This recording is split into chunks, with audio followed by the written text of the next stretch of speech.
Los Angeles, November 1983. The Tonight Show studio was buzzing with anticipation. Johnny Carson was hosting one of his legendary Actors Roundtable episodes, featuring three of Hollywood's biggest stars, Michael Caine, Robert De Niro, and Harrison Ford.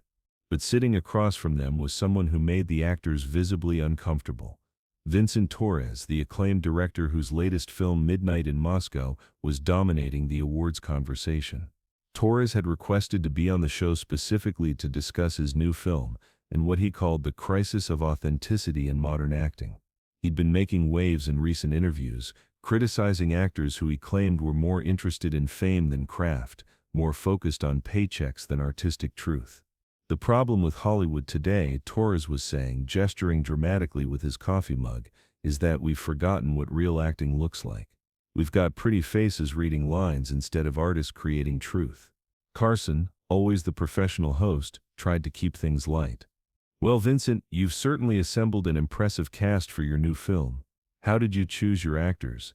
Torres smiled, but there was something cold about it. I choose actors who are willing to sacrifice for their art, who understand that comfort is the enemy of truth. My lead actor, James Morrison, lost 40 pounds for the role, lived in character for 6 months. That's commitment. Michael Caine shifted in his chair. He'd heard these kinds of speeches before from method directors who believed suffering was the only path to authentic performance. But there was something different about Torres, something that made Caine's instincts fire warning signals. That sounds incredibly demanding, Carson said. Michael, you've worked with a lot of different directors. What do you think makes a great director-actor relationship? Before Caine could answer, Torres interrupted. If I may, Johnny, I think that's exactly the wrong question. A director shouldn't be trying to make actors comfortable. A director should be pushing actors beyond their comfort zones, forcing them to find truth they didn't know they had. He turned to look directly at the three actors. Too many performers today want to be coddled, want to be told they're wonderful just for showing up. Real art requires real sacrifice. Robert De Niro, who was known for his own intense method approach, looked uncomfortable. Harrison Ford was studying his hands. But Caine was watching Torres carefully, reading something in the director's body language that the cameras weren't picking up. Vincent, Carson said, your film deals with some pretty heavy themes: political oppression, psychological torture. How do you help your actors prepare for such intense material? Torres leaned forward, his eyes lighting up. You don't help them prepare, you immerse them. You create an environment where they have no choice but to find the truth of the experience.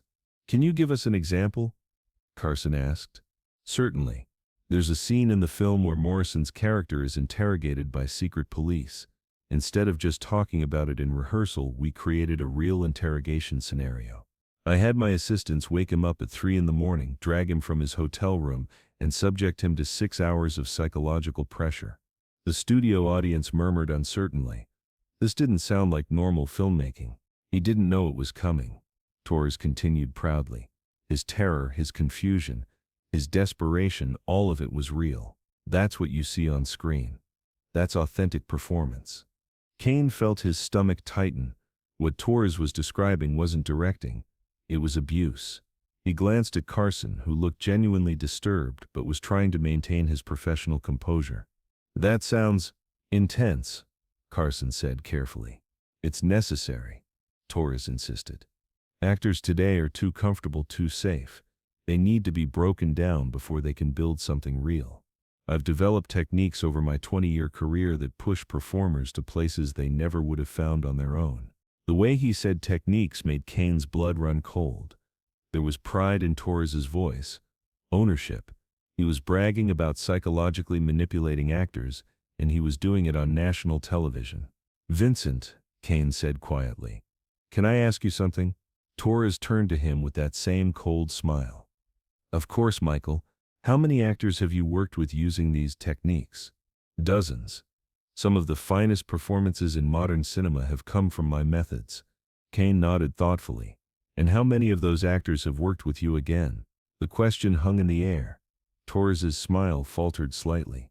Well, great art requires sacrifice. Not everyone is cut out for. I'm not asking about sacrifice, Caine interrupted gently. I'm asking about repeat collaborations, Because in my experience, when actors have a good working relationship with a director, they want to work together again. Torres was getting defensive now. Some actors aren't ready for the level of commitment I require. They prefer easier projects. Or Caine said, his voice still calm but carrying an edge. They prefer directors who don't psychologically abuse them. The studio went dead silent.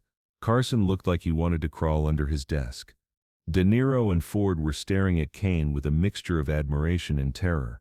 Torres's face flushed red. "I beg your pardon? You just described terrorizing an actor for 6 hours," Caine said matter-of-factly. "You dragged him from his hotel room in the middle of the night without his consent and subjected him to psychological torture. And you're proud of it. It's called method direction," Torres snapped. "It's about finding authentic truth. It's called abuse," Caine replied. "And the fact that you don't see the difference is deeply disturbing." The tension in the studio was palpable. This wasn't the light-hearted celebrity chat show that audiences expected from The Tonight Show. This was something much more serious. Carson tried to intervene. "Perhaps we should move on to—" "No," Caine said, his voice firm but respectful. "I think this is important. Vincent, you mentioned that you've been developing these techniques for 20 years. Can you tell us about some of your other methods?" Torres was trapped. He could either refuse to answer and look defensive, or he could continue describing what were clearly abusive practices. "I create realistic scenarios," he said carefully. "I put actors in situations that mirror their characters' experiences." "Like what?" Caine pressed. "Well, for a war film I made in 1978, I had actors live in trenches for a week. No modern conveniences, minimal food, constant stress. Did they consent to this beforehand?" Torres hesitated. "They knew they were making a war film." "That's not what I asked. Did you tell them specifically that they would be deprived of food and forced to live in trenches?" "The details were worked out during production." Caine turned to look directly at the camera. "Ladies and gentlemen, what Mr. Torres is describing is a pattern of psychological and physical abuse disguised as artistic method. No actor should ever be subjected to surprise torture, food deprivation, or psychological manipulation, regardless of the artistic justification." Torres shot to his feet. "How dare you? How dare I what?" Caine stood as well, his voice gaining power. "How dare I point out that your methods are abusive? How dare I suggest that actors deserve to be treated with basic human dignity?" The studio audience was completely silent, transfixed by this unexpected confrontation. "You're twisting my words," Torres said. "Everything I do is in service of the art." "No," Caine replied. "Everything you do is in service of your ego.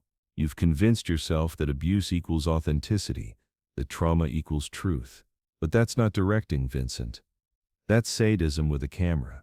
Carson looked like he wanted to call for a commercial break, but he was as mesmerized as everyone else. "Let me tell you about real directing," Caine continued. "Real directors create an environment of trust where actors feel safe to take risks. They collaborate with performers to find truth together. They don't ambush them with psychological torture." He took a step closer to Torres. "I've worked with some of the greatest directors in cinema history. John Huston, Sidney Lumet, Brian De Palma. Not one of them ever had to traumatize actors to get great performances. Do you know why?" Torres didn't answer. "Because they understood that great acting comes from emotional truth, not from actual trauma. They knew how to help actors access their own experiences and emotions safely, without putting them in genuine danger." The passion in Caine's voice was building. "When I played Jack Carter in Get Carter, I didn't need the director to actually threaten my family to understand the character's motivation. When I played Frank in The Gambler, I didn't need to be thrown into actual debt. Good directors help actors find the emotional truth without inflicting the literal experience." Torres tried to interject, but Caine wasn't finished.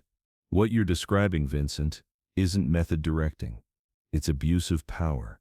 You're taking advantage of actors' desire to please, their fear of being labeled difficult, their commitment to their craft. And you're using those things to justify your own sadistic impulses." The accusation hung in the air like a physical presence. "You've created a system where actors feel they have to endure your abuse to prove their dedication to their craft. But that's not dedication. That's manipulation.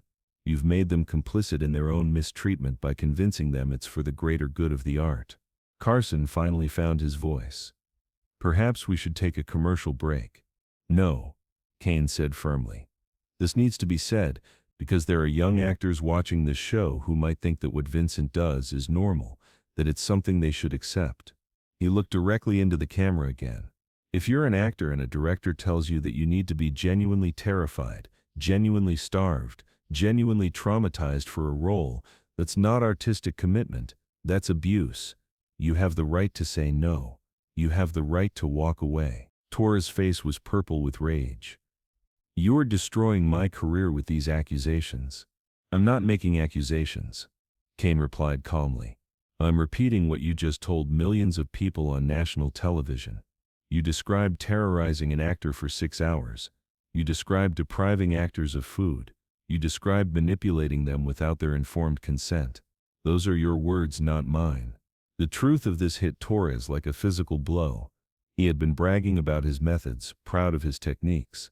He hadn't realized how they sounded when stripped of artistic justification. You don't understand, Torres said desperately.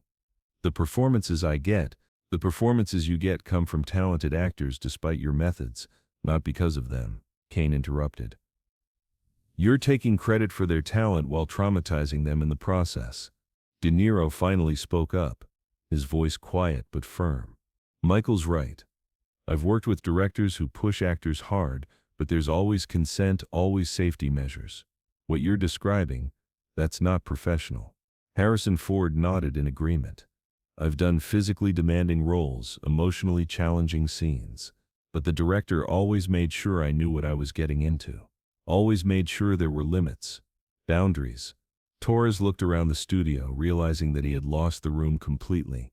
The audience, the other guests, even Carson, everyone was looking at him with disgust and concern. You've all gone soft, Torres said weakly. You've forgotten what real art requires. Real art requires respect, Caine said firmly. Respect for the craft, respect for the material, and respect for the people bringing it to life. What you're doing isn't real art, it's exploitation. The camera was still rolling, capturing every moment of Torres' public exposure. Millions of people were watching a celebrated director being systematically dismantled by one of Hollywood's most respected actors. Vincent, Carson said carefully, perhaps you'd like to clarify your comments. Explain your directing philosophy in a way that might address Michael's concerns. It was a lifeline, a chance for Torres to walk back his statements, to claim he'd been misunderstood or exaggerating for effect. But his ego wouldn't let him. My methods work, he said stubbornly. The proof is in the performances. The proof, Caine said quietly, is in the trauma you've inflicted. The proof is in the actors who won't work with you again. The proof is in the young performers whose careers you've damaged by convincing them that abuse is artistic. He paused, letting that sink in. How many actors have quit the business after working with you, Vincent? How many have sought therapy? How many have needed time to recover from the authentic experiences you put them through? Torres's silence was answer enough. Carson finally called for a commercial break, and when they returned, Torres's chair was empty. He had walked off the set during the break, unable to face any more questions about his methods. Well, Carson said with forced lightness, that was unexpected. Michael, I have to say, what you did took real courage. It wasn't courage, Caine replied. It was necessity. When you see abuse happening, especially when it's being celebrated and normalized, you have an obligation to speak up. The rest of the show was subdued, but the damage was done. Torres's career never recovered from that night. The industry, which had previously turned a blind eye to his methods, could no longer ignore what everyone had seen on television. Within weeks, 3 major studios canceled their deals with Torres. Actors began speaking out about their experiences working with him. The Screen Actors Guild launched an investigation into his practices. But the real victory wasn't Torres's downfall, it was the conversation that followed. Young actors began speaking up about abusive conditions on sets. Directors and producers started implementing clearer boundaries and safety protocols. The industry began to acknowledge that artistic excellence didn't require human suffering. Michael Caine had used his platform and his reputation to expose a predator hiding behind artistic pretension. In doing so, he had potentially saved countless actors from abuse and trauma. If you've ever encountered someone who uses their authority to justify harmful behavior, if you've ever been told that abuse is necessary for success, Michael Caine's exposure of Vincent Torres reminds us that speaking truth to power isn't just brave, it's essential. That real art comes from collaboration and respect, not from exploitation and trauma. Sometimes the most important thing you can do is say no to the normalization of abuse, even when, especially when, that abuse is dressed up as something noble or necessary. The aftermath of that November night in 1983 was swift and decisive. By the following morning, entertainment reporters were calling it the Tonight Show takedown and the night Hollywood changed. Video clips of the confrontation played on every major news program, with media analysts calling it a watershed moment for the industry. Within 48 hours, the Directors Guild of America announced they would be reviewing their ethical guidelines regarding director-actor relationships. The Screen Actors Guild established a hotline for actors to report abusive working conditions anonymously. Major studios began requiring clearer documentation of what actors could expect during intensive preparation periods. But perhaps more importantly, the incident gave permission to actors who had been suffering in silence to finally speak out. Over the following weeks, more than 24 performers came forward with stories about Torres's methods. The pattern that emerged was even more disturbing than what had been revealed on television. Jessica Palmer, who had starred in Torres's 1979 film Desert Storm, described being left alone in the desert for 12 hours without water as preparation for a survival scene. "He told me it was the only way to understand my character's desperation," she said in an interview with The Hollywood Reporter. "I ended up hospitalized for dehydration. When I complained, he said I wasn't committed enough to the art." Marcus Webb, a young actor from Torres's 1981 drama, The Breaking Point, revealed that the director had hired actors to pose as muggers and attack him on his way to set. "I thought I was going to die," Webb said. "When I found out it was staged, I was so traumatized I couldn't work for months." Torres said, "I should thank him for giving me authentic fear to draw from." The stories kept coming. Actors locked in rooms for hours, performers subjected to verbal abuse disguised as character development, young actresses pressured into uncomfortable situations under the guise of exploring their character's vulnerability. Each revelation made Caine's intervention look more crucial. He had exposed not just one incident of poor judgment, but a systematic pattern of abuse that had been hidden behind the veneer of artistic innovation. The industry's response was remarkable. Major casting directors began sharing blacklists of directors known for abusive practices. Talent agencies started including working conditions clauses in their clients' contracts. Film schools began teaching courses on professional boundaries and actor safety. Steven Spielberg, one of Hollywood's most respected directors, spoke publicly about the incident. "What Michael did that night took incredible courage. He could have stayed silent, let someone else handle it, protected his own career. Instead, he used his platform to protect other actors, especially young ones who might not have the power to protect themselves." The impact extended beyond Hollywood. Theater communities around the world began examining their own practices.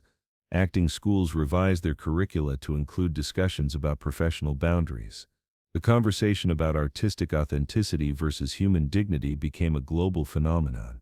Torres himself disappeared from public view after the show.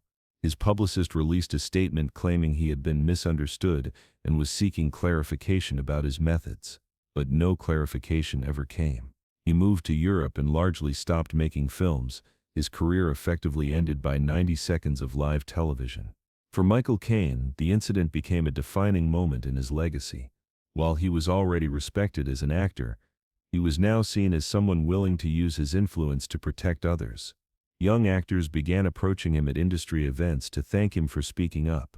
"You saved my career before it even started," one young actress told him at a 1984 awards ceremony. "I was about to audition for a Torres film because I thought I had to endure his methods to be taken seriously. After seeing what you said on Carson, I realized no role was worth that kind of abuse." The conversation also sparked broader discussions about power dynamics in Hollywood. Caine began speaking regularly about the responsibility that came with success and influence in the industry. "When you reach a certain level in this business," he said in a 1984 interview with Variety, "you have a choice. You can use your position to protect yourself, or you can use it to protect others. The industry has been protecting predators and abusers for too long by staying silent. Sometimes you have to risk your own comfort to ensure others' safety. The long-term effects of that night continued to ripple through Hollywood for years. The phrase Torres moment became industry shorthand for calling out abusive behavior. Directors known for pushing boundaries found themselves under increased scrutiny. The culture of silence that had protected abusive practices began to crack. In 1985, the Academy of Motion Picture Arts and Sciences established the Professional Conduct Committee, designed to investigate reports of abusive behavior and maintain ethical standards in film production. The committee's first case involved a director who had been forcing actors to perform dangerous stunts without proper safety measures. By 1987, industry-wide protocols were in place requiring informed consent for any method techniques that might cause psychological or physical distress. Directors had to provide detailed explanations of their methods before filming began, and actors had the right to refuse any technique without career repercussions. The changes weren't just procedural, they were cultural. The idea that suffering was necessary for artistic authenticity was increasingly challenged. Directors like Sidney Lumet and Mike Nichols spoke publicly about creating supportive environments that allowed actors to explore difficult emotions safely. "Great acting comes from trust, not trauma," Lumet said in a 1986 interview. When actors feel safe, when they trust their director and their fellow performers, they can go to emotional places they never could under duress. Fear doesn't create authenticity, it creates self-protection. Caine himself continued to be vocal about these issues throughout his career. He became known for walking off sets where actors were being mistreated, regardless of the financial or professional consequences. His reputation for professional integrity became legendary in the industry. In 1989, he was honored by the Screen Actors Guild with a special recognition award for courage in protecting fellow performers. That night on Carson wasn't about destroying one man's career. It was about protecting countless others from abuse. It was about saying that artistic excellence and human dignity aren't mutually exclusive, that you can create great art without destroying the people who make it. He looked out at the audience of his peers. We all have a responsibility to speak up when we see abuse happening, not just for our own sake, but for the young actors coming up behind us who might not have the power or knowledge to protect themselves. Silence isn't neutrality, it's complicity. The speech received a standing ovation that lasted nearly 10 minutes. But for Caine, the real measure of success wasn't the applause, it was the knowledge that the industry had changed, that future generations of actors would work in safer, more respectful environments. Years later, when the #Me Too movement brought renewed attention to abuse in Hollywood, many industry observers pointed back to Caine's confrontation with Torres as an early example of using celebrity platform to expose predatory behavior. His willingness to sacrifice his own comfort to protect others had set a precedent that influenced how the industry responded to later scandals. In interviews about the movement, Caine was characteristically modest about his role. "I just said what needed to be said." The real heroes are the actors who came forward with their stories, who were brave enough to break the silence. All I did was give them permission to speak. But those who witnessed that night in 1983 knew better. They had seen an established star risk his own reputation to protect vulnerable performers. They had watched someone use their platform not for self-promotion, but for protection of others. Vincent Torres died in obscurity in 2003, his name largely forgotten except as a cautionary tale about the abuse of power in creative industries. Michael Caine, meanwhile, continued to work well into his 80s, revered not just for his acting ability but for his character and integrity. The lesson of that November night remains relevant today, that speaking truth to power isn't just about individual courage, it's about collective responsibility. That those with influence have an obligation to protect those without it. And that sometimes the most important performance you can give isn't on screen, but in real life when you refuse to let abuse masquerade as art.